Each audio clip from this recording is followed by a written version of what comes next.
मस्त आपले गरमागरम मटारचे थालीपीठ तयार झालेले आहेत. खायला खूप छान लागतात. तुम्ही दह्याबरोबर किंवा शेंगदाण्याची चटणी किंवा लोणच्याबरोबर खाऊ शकता. खूप छान लागतात. चला तर मग रेसिपीला सुरुवात करूया. नमस्कार. तर आज आपण बनवणार आहोत हिरव्या मटारपासून थालीपीठ. तर त्यासाठी मी फ्रेश मटार घेतलेला आहे. सध्या मटारचं सीझन आहे, तर खूप सारे मार्केटमध्ये फ्रेश मटार भेटतात. तर मी 1 वाटी मटार घेतलेला आहे. हे वजनाने 200 ग्राम मटार आहेत. तर आता सुरुवातीला आपल्याला एका मिक्सरच्या भांड्यात घालून हे थोडेसे जाडसर काढून घ्यायचे आहेत. अशा प्रकारे मी मटार काढून घेतलेले आहेत. थोडेसे असे जाडसरच ठेवलेले आहेत. हवं तर तुम्ही चॉपरमधून सुद्धा चॉप करून घेऊ शकता थोडेसे जाडसर. तर आता एका भांड्यात आपल्याला हे मटारची पेस्ट काढून घ्यायची आहे. इथे एका बाउलमध्ये हे मटारची पेस्ट काढून घेतलेली आहे. तर यामध्ये आपल्याला काही भाज्या टाकायच्या आहेत. तर मी इथे थोडीशी पत्ताकोबी घेतलेली आहे बारीक कापून. त्यानंतर एक शिमला मिरची बारीक कापून घेतलेली आहे, ते घालायचे आपल्याला. त्यानंतर एक गाजर मी खिसून घेतलेला आहे, ते घालायचं आहे. त्यानंतर थोडीशी कोथिंबीर घालायची आपल्याला कापून घेतलेली. एक मीडियम साईजचा कांदा घेतलेला आहे बारीक कापून. बरेच मुलं भाज्या खात नाहीत. तुम्ही तर अशा प्रकारे पराठ्यामध्ये कशात बी भाज्या घातल्या तर मुलं आवडीनं खातात. आता यामध्ये घालायचे आपल्याला मी 4 ते 5 हिरव्या मिरच्या, 7 ते 8 लसणाच्या पाकळ्या आणि अर्धा चमचा जिरं मिक्सरमधून काढून घेतलेलं आहे, ते घालायचं आपल्याला. त्यानंतर थोडासा ओवा घालायचा आपल्याला हातावर चोळून.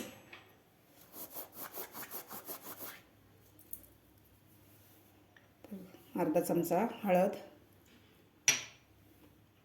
2 चमचे तीळ. तर यामध्ये घालायचं आपल्याला मी 4 चमचे बेसन पीठ घेतलेलं आहे, ते घालायचं आपल्याला. त्यानंतर अर्धी वाटी ज्वारीचं पीठ घेतलेलं आहे. अर्धी वाटी गव्हाचं पीठ घेतलेलं आहे. यामधलं आपल्याला अर्धच घालायचं आहे. त्यानंतर आता आपल्याला चवीपुरतं मीठ घालायचं आहे यामध्ये. आता आपल्याला हे व्यवस्थित मिक्स करून घ्यायचं आहे. पाणी घालायचं नाही आपल्याला अगोदरच. हे व्यवस्थित अगोदर ह्या मटारमध्ये मिक्स करून घ्यायचं आपल्याला. सगळ्या भाज्या आणि पीठ लागलं तरच पाणी आपल्याला घालायचं आहे यामध्ये.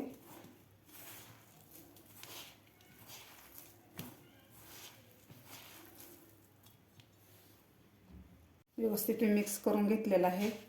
तर मी इथं आपल्याला फक्त 2 चमचे पाणी घालायचं आहे यामध्ये. जास्त पाणी नाही घालायचं. जास्त पाणी जर घातलं तरी पातळ होईल आपलं मिश्रण.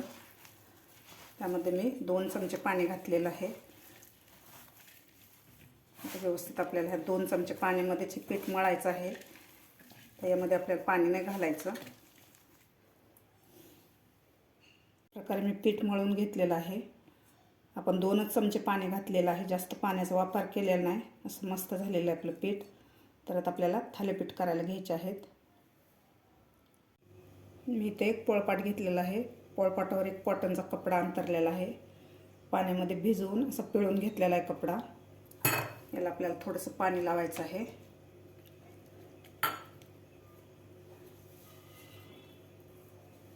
त्यानंतर मी छोटासा गोळा घेतलेला आहे, आपण जे पीठ मळून घेतलेलं त्यामधला.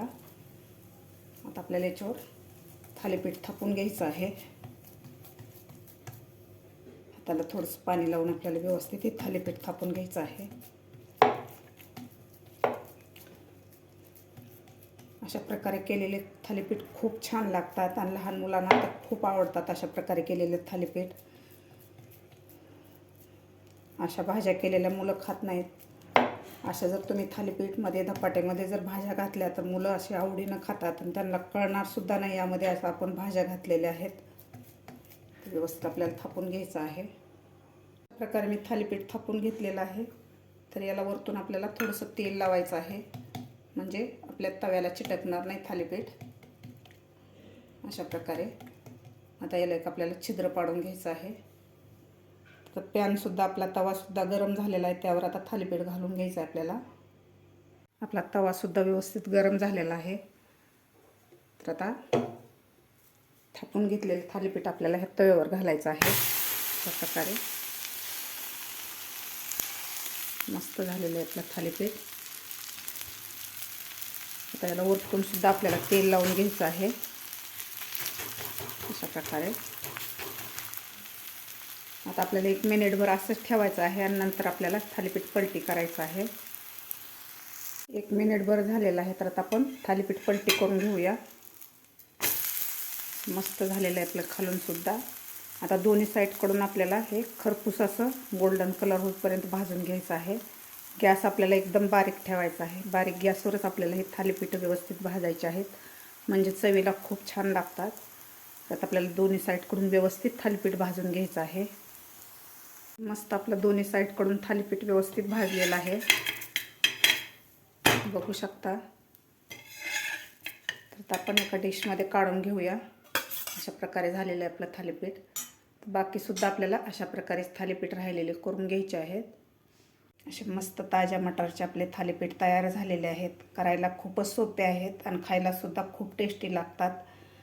यामध्ये आपण भरपूर भाज्या घातलेल्या आहेत, पौष्टिकसुद्धा आहेत. तुम्हीसुद्धा नक्की करून बघा. तुम्हाला माझी आजची रेसिपी आवडली असेल तर नक्की लाईक करा, शेअर करा. माझ्या चॅनलला अजून सबस्क्राईब केलं नसेल तर नक्की सबस्क्राईब करा. बाजूच्या बेल आयकॉनवर प्रेस करा, म्हणजे माझ्या व्हिडिओचे नोटिफिकेशन तुम्हाला सर्वात आधी मिळतील. भेटूया अशाच एका नवीन रेसिपीसोबत. तोपर्यंत मस्त खा आणि स्वस्त रहा.